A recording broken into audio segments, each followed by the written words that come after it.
नमस्कार दोस्तों, स्वागत है आपका अपने YouTube channel Hindi by Hanuman sir पर। तो प्यारे मित्रों, हमने संस्कृत के उपसर्ग कर लिए थे, जिसको याद करने की शॉर्ट ट्रिक भी मैंने आपको बताई थी। तो प्यारे मित्रों, आज हम करेंगे हिंदी के उपसर्ग। तो उससे पहले हम संस्कृत के उपसर्ग, जो नए बच्चे हैं उनको बता देते हैं कि जो संस्कृत के उपसर्ग है वो किस प्रकार की है, उसको याद करने की ट्रिक क्या है।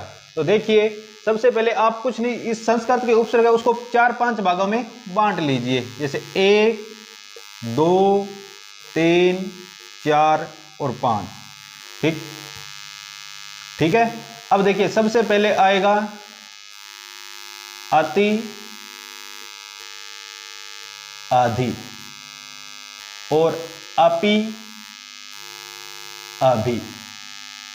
बस एक बात ध्यान रखना, उपसर्ग की मात्रा जो है वो हमेशा क्या रहेगी? छोटी रहेगी। चाहे वो ई की मात्रा है, चाहे वो ऊ की मात्रा है, मात्रा हमेशा क्या रहेगी? छोटी रहेगी। यानी कि ई वाले मोटे मोटे 4 हमने बस एक लाइन में ये रखो, दूसरी लाइन में रखो वी, परे, परा, प्रति और परि। एक लाइन में हमने रखा अति, अधि, अपि, अभि। दूसरी लाइन में रखा हमने वी, प्र, प्रा, प्रति, परि। तीसरी लाइन में रखेंगे हम अनु, दूर और दुस।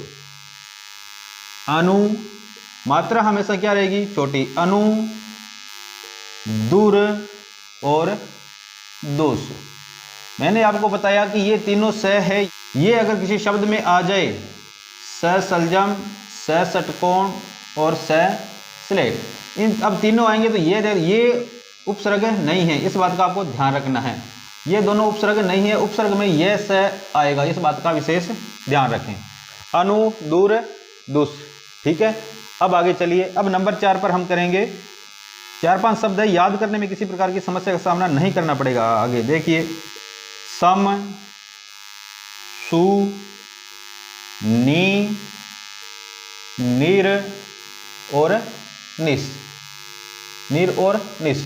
अब ध्यान रखिए, दूर, दुस, नीर और निस, ये चारों ऐसे उपसर्ग हैं, ये जो संधि प्रकरण से हल किए जाएंगे। किस प्रकरण से हल किए जाएंगे? संधि प्रकरण से। ठीक है ना? क्यों? क्योंकि ये संधि की थी उस समय मैंने आपको अच्छी तरह बताया था कि दूर, दुस, नीर, निस उपसर्ग की उस समय भी बताया था, और संधि की थी उस समय भी मैंने आपको बताया था कि ये जो 4 उपसर्ग हैं वो किस प्रकरण से सोल्व किए जाएंगे? संधि प्रकरण से। इस बात का ध्यान रखें। नंबर 5 पर देखिए, उप, अप, अव, आ और उत। ये हो गए अपने संस्कृत के कितने उपसर्ग? 22 उपसर्ग। कितने? 22 उपसर्ग।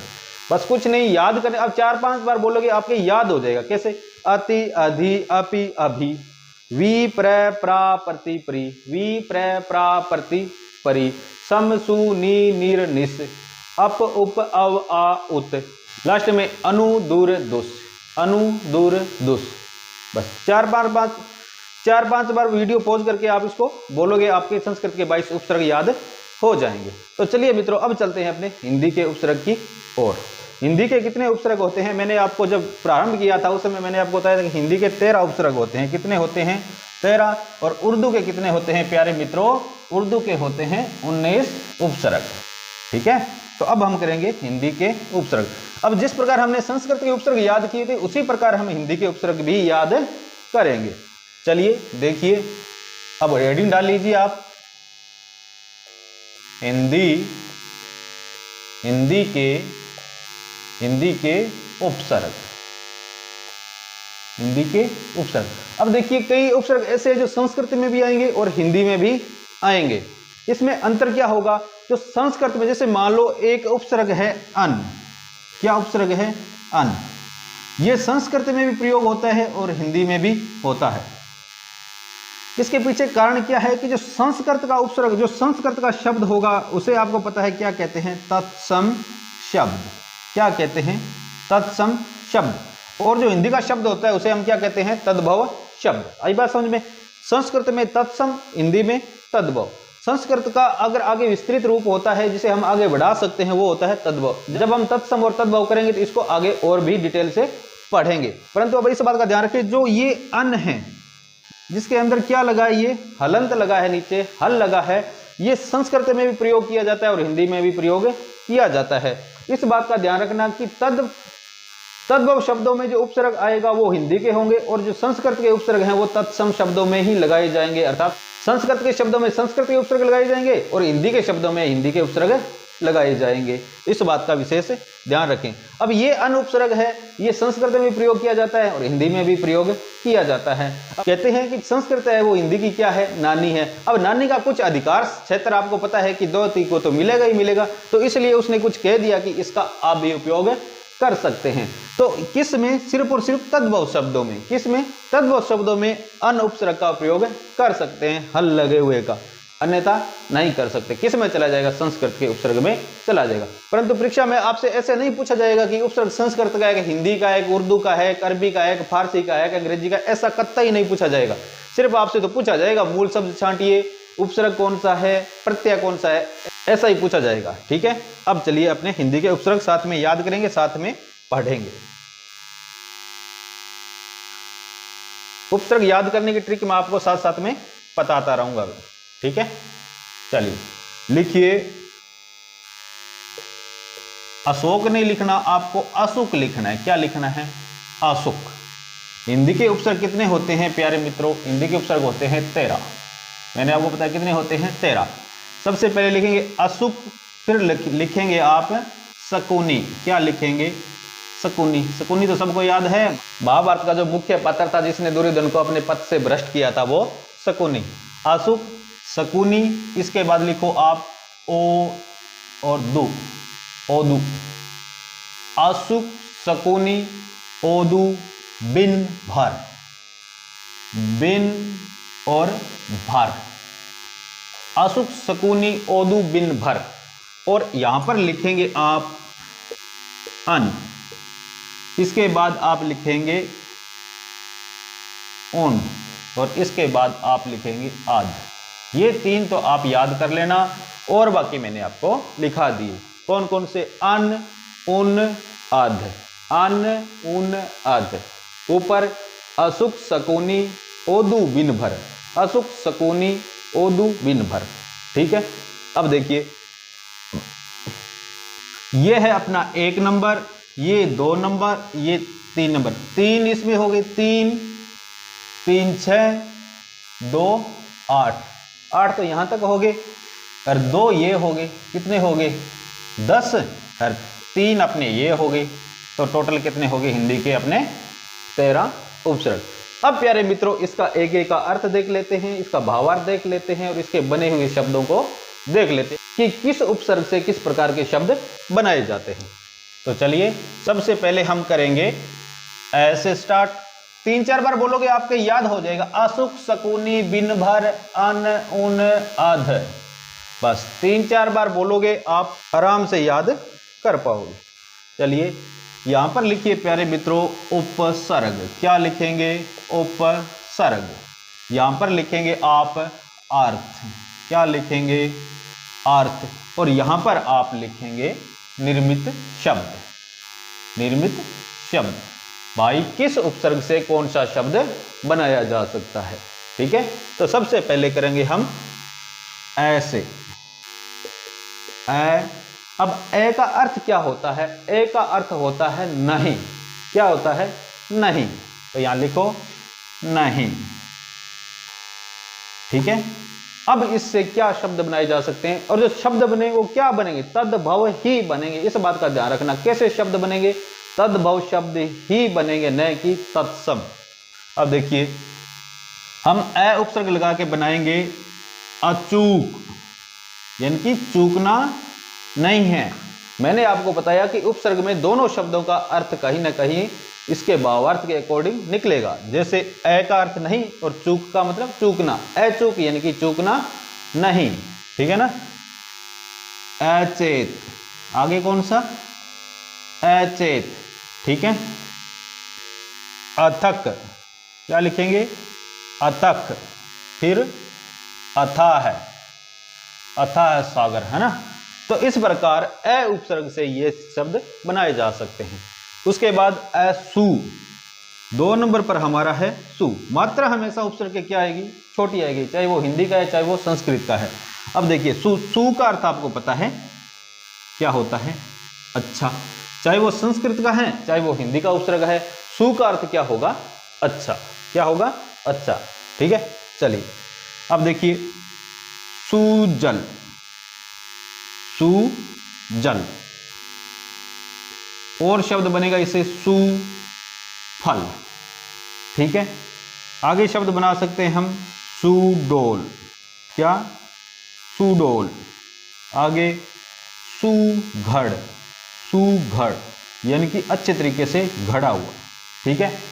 अब देखिए आपके समझ में आ रहा है कि नहीं आ रहा, कमेंट में जरूर बताएं कि किस प्रकार हम शब्द बना रहे हैं, किस प्रकार इसका अर्थ ग्रहण कर रहे हैं, दोनों का मिल रहा है कि नहीं मिल रहा। जैसे सु का अर्थ होता है अच्छा, तो सुजल, सुजल यानी कि अच्छा जल, सुफल अच्छा फल, सुडोल यानी कि सुंदर, जिसका डोल क्या हो, सुंदर। अपने डोल दे दियो आपको, है ना, तो कैसा डोल दे दिया, सुडोल, सुडोल यानी कि अच्छा डोल। आई बात समझ में, ये बात होती है उपसर्ग में। अब चलिए आपने क्या है, तीसरा असुख, तीसरा है कै, क्या है कै, और कै का अर्थ होता है बुरा। क्या अर्थ होता है प्यारे मित्रों, बुरा। अब इसका आप कमेंट में मुझे बताएंगे, 4 शब्द बना के बताइए। चलो एक बता ही देता हूं मैं, जैसे कैसे बन गया कपूत, क्या बन गया कपूत।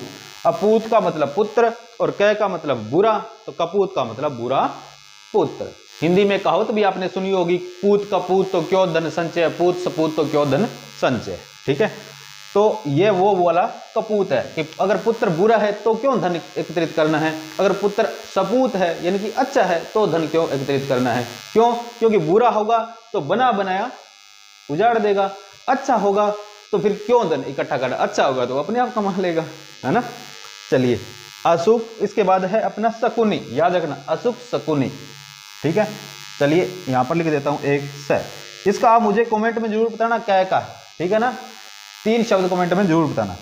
अब देखिए स का अर्थ होता है प्यारे मित्रों साथ, क्या होता है साथ। अर्थ यहां पर या अर्थ या भावार्थ भी लिख सकते हैं आप, अर्थ या भावार्थ, ठीक है। किसका, इस उपसर्ग का अर्थ या भावार्थ। अब स का अर्थ है साथ, तो अब साथ से हम क्या बनाएंगे, 4-5 शब्द बनाएंगे। कैसे, देखिए से हम कर सकते हैं सहित, कैसे, सहित। इसके साथ लिखिए समीत, मीत यानी मित्र, समित यानी मित्र के साथ, किसके साथ, मित्र के साथ, सहित, समीत। एक और देखिए लड़कियों के लिए सबसे फेमस, ये जो लड़कियां कहती है ना सहेली।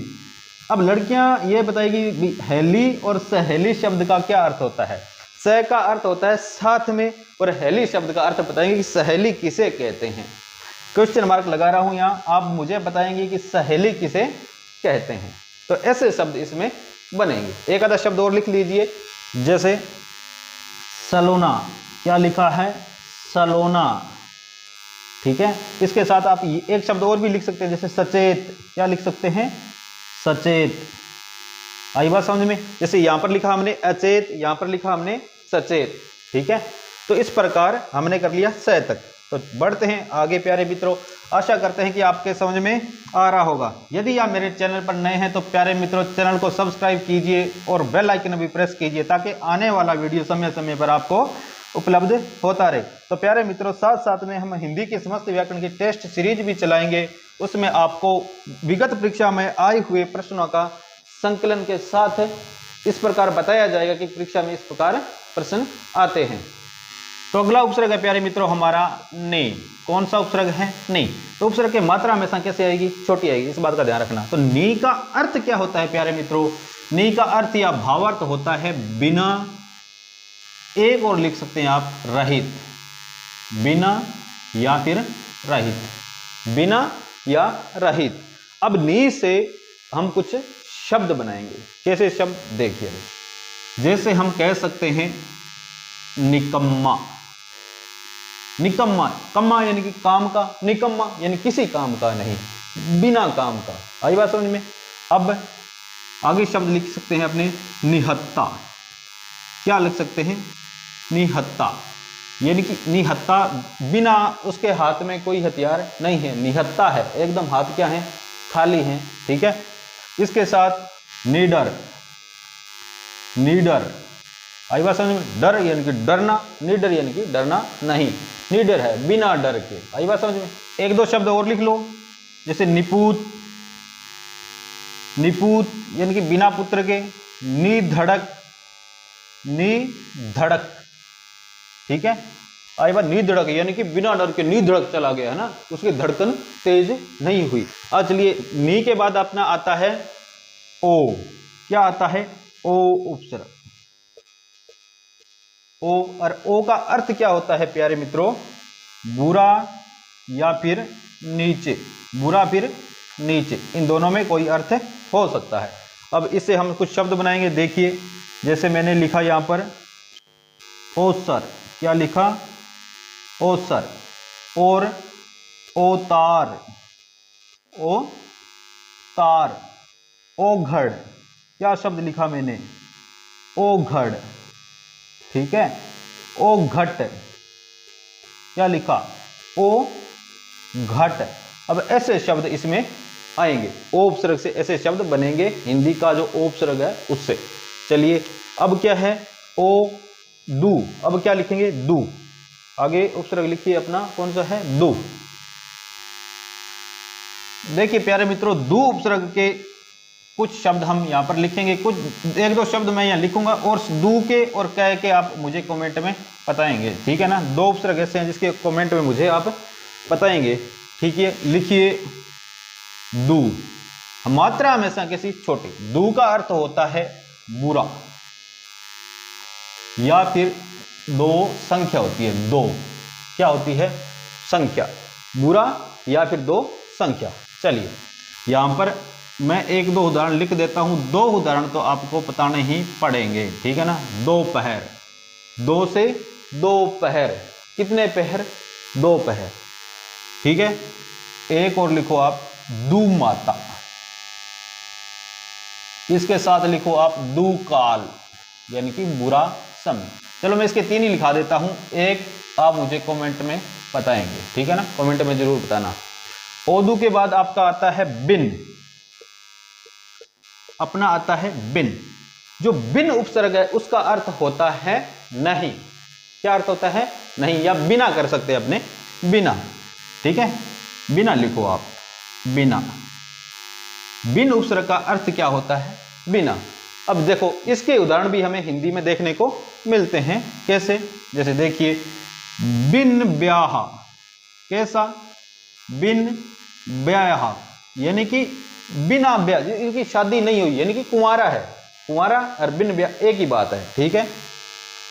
जैसे बिन जाने, बिन जाने, ठीक है, यानी कि बिना जाने। बिन माने, बिन माने, अपने कह सकते हैं बिन माने नहीं रहेगा क्या, बिन माने यानी कि बिना माने नहीं रहेगा क्या, है ना।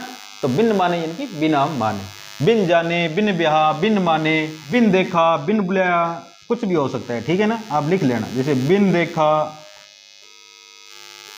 बिन बुलाया, यानी बिना बुलाया यानी कि बिना बुलाया, बिन बुलाया लिख लेना, ठीक है। आगे बिन बुलाया यानी कि बिना बुलाया ही आ गया, ठीक है।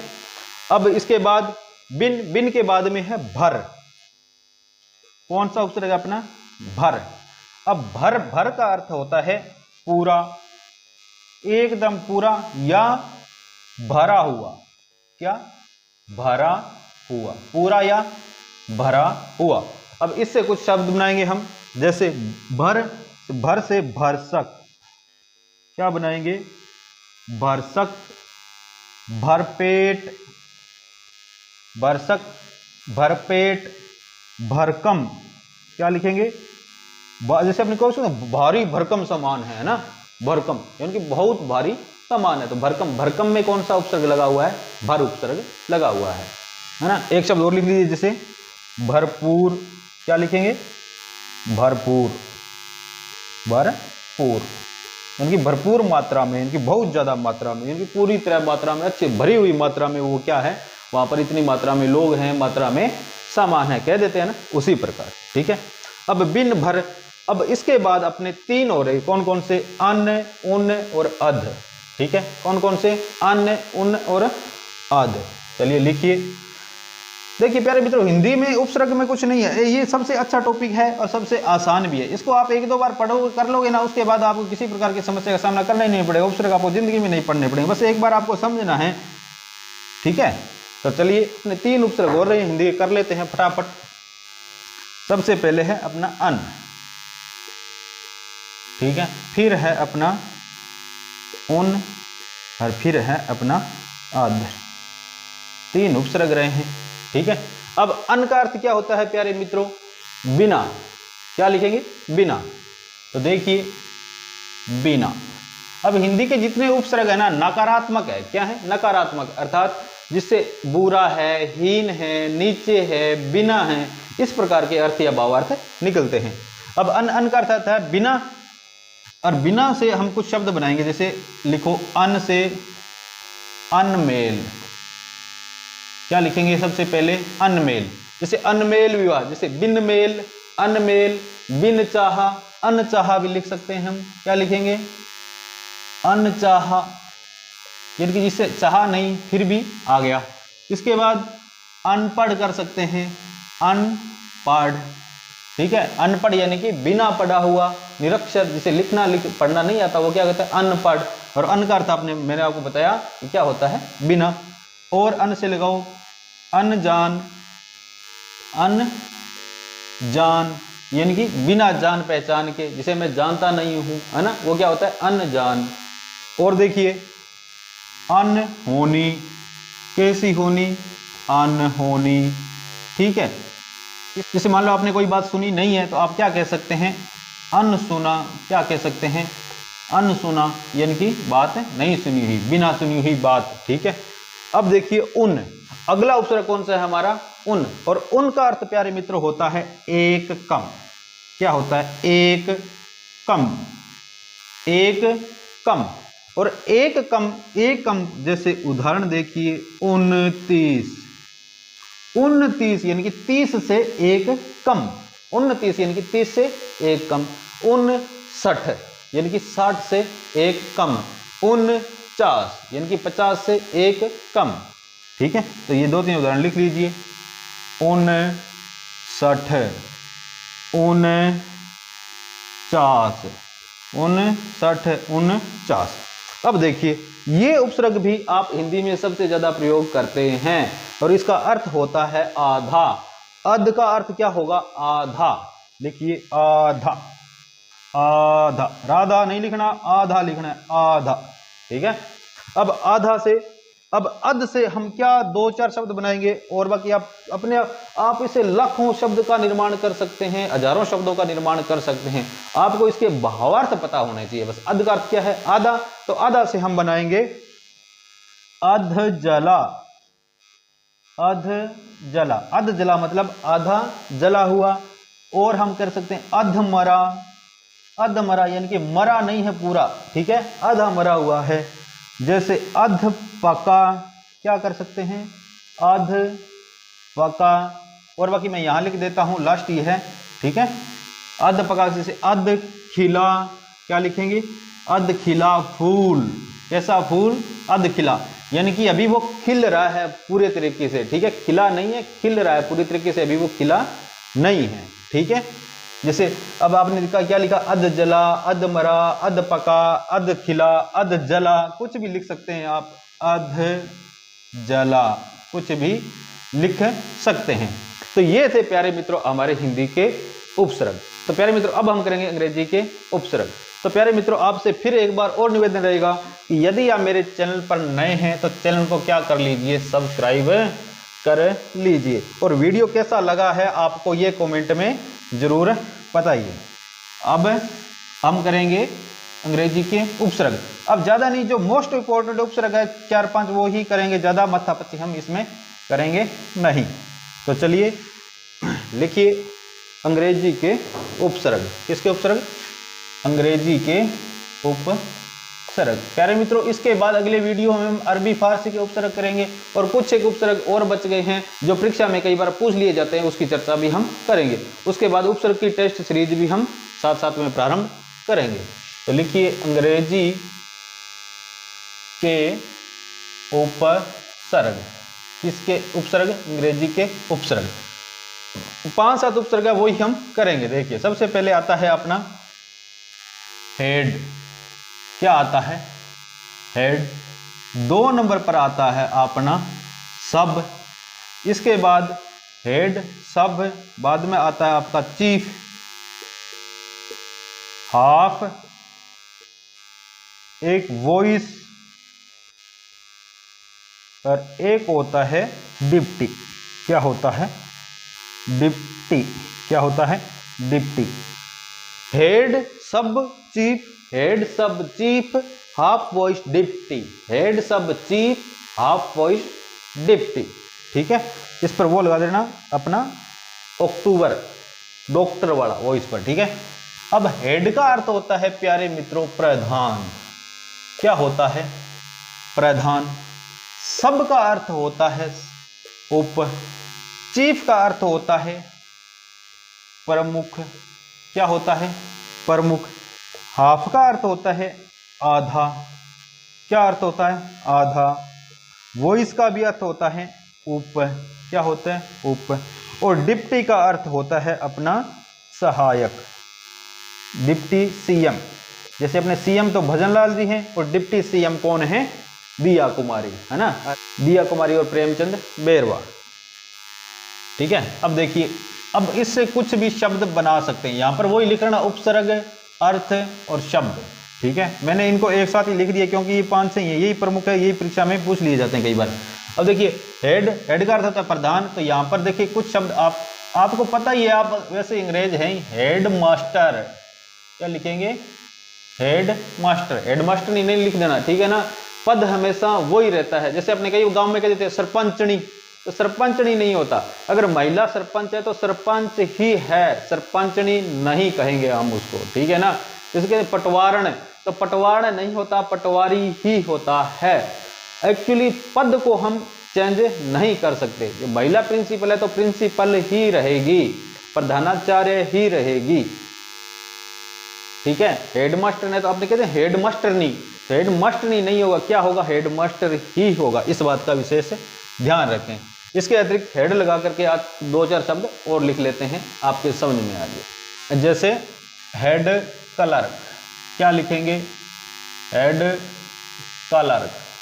क्या लिखेंगे? Head clerk.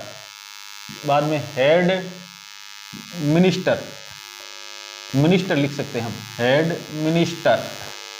ठीक है, हेड, हेड लगा के और लिख सकते हैं क्या? Head office. क्या लिखेंगे? Head office. ठीक है, अब ऐसे शब्द आपको पता है कि हेड लगा करके, यानी कि प्रधान मास्टर, प्रधान क्लर्क, प्रधान मिनिस्टर, प्रधान ऑफिस। ठीक है, अब इसका अर्थ निकल रहा है कि नहीं निकल रहा? हेड का निकल रहा है ना। इसी प्रकार देखिए सब, सब का अर्थ होता है उप। क्या होता है? उप। जैसे अपने के सब इंस्पेक्टर, क्या कहते हैं? Sub inspector, sub inspector. ठीक है, इसके साथ देखिए सब मिनिस्टर भी लगा सकते हैं हम। ठीक है ना, ध्यान रखना, मिनिस्टर। इसके अतिरिक्त हम लिख सकते हैं सब इंजीनियर, सब इंजीनियर, सब इंजीनियर, सब सेक्रेटरी, सेक्रेटरी। ट्री वाला पेड़, वो ट्री वाला वैसे नहीं लिखना, ठीक है ना? वो लिखना, ट्री अलग लिखना है। ठीक है, ऐसे सब सेक्रेटरी। ठीक है, तो इस प्रकार हम सब से बना सकते हैं। इसके बाद चीफ, क्या बनाएंगे? चीफ। तो चीफ से भी हम क्या बना सकते हैं? Chief commissioner, chief commissioner, commissioner. ठीक है, अब यहां पे ऐसे भी लिख सकते हैं chief engineer, chief engineer, chief secretary. यहां पर भी चीफ सेक्रेटरी लिख सकते हैं भाई, चीफ सेक्रेटरी, चीफ सेक्रेटरी, ठीक है। इसके बाद चीफ मिनिस्टर, क्या, चीफ मिनिस्टर, आई बात समझ में, मिनिस्टर। अब ये सब है, इससे कुछ और शब्द भी बन सकते हैं, जैसे सब कमेटी, एक कमेटी बनाते हैं, उसके ऊपर एक कमेटी और बना लेते हैं, क्या लगाते हैं, सब कमेटी। सब रजिस्ट्रार, क्या लगाते हैं, सब रजिस्ट्रार, रजिस्ट्रार कौन सा ऑफिस है, सब रजिस्ट्रार ऑफिस है, ठीक है। तो इस प्रकार हम सब उपसर्ग लगा करके और भी शब्द बना सकते हैं। अब देखिए हाफ, हाफ का अर्थ होता है आधा, और आधे से हम शब्द बना सकते हैं, देखिए हाफ टाइम, स्कूल में कई बार कह देते हैं ना हाफ टाइम हो गया। बैंक में जाते हैं, सबसे ज्यादा हाफ टाइम बैंक में होता है, किसी भी बैंक में चले जाते हैं, जी सर ये करवाना है कि लंच टाइम हो गया, हाफ टाइम हो गया, बैंक में सबसे ज्यादा होता है ये, ठीक है। इसके अतिरिक्त और देखिए हाफ, हाफ शर्ट, कौन सी शर्ट, हाफ शर्ट, यानी कि हाफ बाजू की शर्ट, ठीक है। हाफ पैंट, हाफ पैंट का मतलब क्या होता है, आधी पैंट, कैसी पैंट, आधी पैंट। एक सबसे ज्यादा मूर्ख व्यक्ति के लिए प्रयोग किया जाता है ऐसा शब्द क्या है, हाफ माइंड। कैसा माइंड है कि हाफ माइंड, यानी कि दिमाग आधा, आधा दिमाग, माइंड का अर्थ है दिमाग, हाफ ही नहीं आधा, हाफ माइंड है कि, यानी कि कह देते हैं हाफ माइंड का मतलब आधा दिमाग है क्या, ठीक है। अब बस में अब कई बार इस शब्द का भी सबसे ज्यादा प्रयोग करते हैं। टिकट कैसे चाहिए, टिकट चाहिए हाफ टिकट, हाफ टिकट यानी कि आधी टिकट। तो आपके समझ में आ गया होगा, हाफ, हाफ का अर्थ होता है आधा, और आधा से हम ये शब्द बना सकते हैं। अगला है अपना वॉइस, वॉइस का अर्थ होता है उप, कौन सा उप, वो भी ये वाला, जैसे हमने बनाया सब रजिस्ट्रार, सब कमेटी, है ना। तो अब देखिए उप वॉइस, तो वॉइस से बनेगा वॉइस चांसलर बना सकते हैं हम, क्या बना सकते हैं, मैं इसको हटा देता हूं थोड़ा, देखिए अब ये तो आपने लिख ही लिया होगा, अपना दो ही बचा है ये, चलिए इसको थोड़ा सा हटा देते हैं। इन दोनों के शब्द मैं यहाँ ऊपर लिखूंगा, वॉइस के और उप के, इसका आप ऊपर लिख लेना, ठीक है।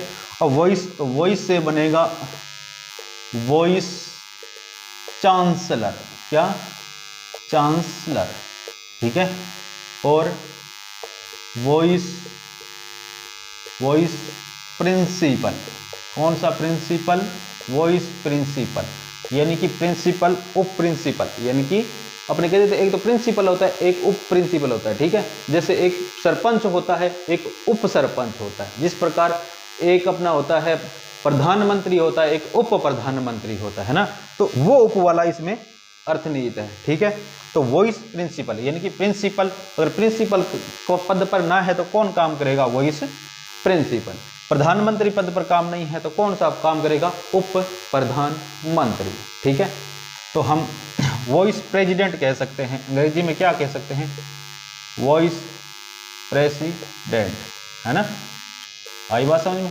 तो इस बात का ध्यान रखना। अब अपना रह गया डिप्टी, डिप्टी का अर्थ होता है सहायक, सहायक जिनसे मैं काम कर रहा हूं और मेरे साथ काम करेगा वो क्या होगा, डिप्टी होगा, अर्थात मेरी सहायता करने वाला। डिप्टी, डिप्टी का मतलब होता है सहायक। जैसे मैं आपको एक बता देता हूं, डिप्टी, डिप्टी सीएम कह सकते हैं ना, डिप्टी सीएम। और इसके अतिरिक्त प्यारे मित्रों दो शब्द आप मुझे कमेंट में बताएंगे। यह हमारा था अंग्रेजी का अंतिम उपसर्ग। तो प्यारे मित्रों आज का वीडियो आपको कैसा लगा, और जाते जाते ये एक निवेदन और रहेगा प्यारे मित्रों कि यदि आप मेरे चैनल पर नए हैं तो चैनल को सब्सक्राइब कीजिए और बेल आइकन को भी प्रेस कीजिए। हो सके तो जरूरतमंद विद्यार्थियों तक इस वीडियो को आगे से आगे पहुंचाइए। तो प्यारे मित्रों मिलते हैं नेक्स्ट वीडियो में, तब तक के लिए नमस्कार।